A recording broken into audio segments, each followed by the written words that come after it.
Hello, my name is Michael Van Cleve, and I'd like to take a little bit of time and talk to you about what is a will. So, let's get right into it. A will is a formal legal instrument that takes effect upon your death and allows you to decide what you want to do with your property. In order to do a will, you need to be of sound and disposing mind or have what's called testamentary capacity. And that basically just means that you know who you are and you know what your stuff is and who you want to give it to. Now, a will, you can direct how you want your property to go, any property that you own. Some things are not considered a probate asset, or in other words, an asset which will pass along in your death that is a part of property that you can control, like life insurance.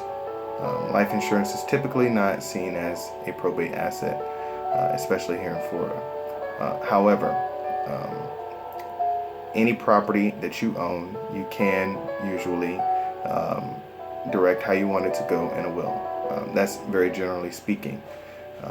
Now, many of us will die without a will, but the states have anticipated that, and they've set up laws so that if you die without a will, or if you die what's known as intestate, your property will still more or less go to your family.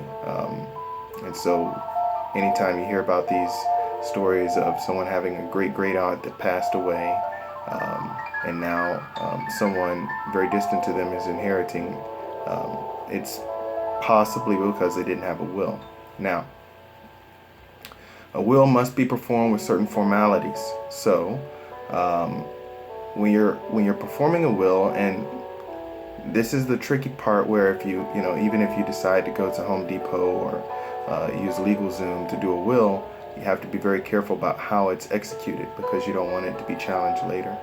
A will has to be performed with certain formalities, so usually there's a script and certain questions are asked to make sure that the testator, or the person who's actually executing the will, is all there.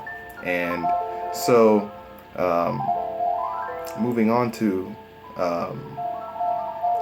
there's one other thing I wanted to talk to you about, which is the connection between wills and living wills and other general estate planning techniques.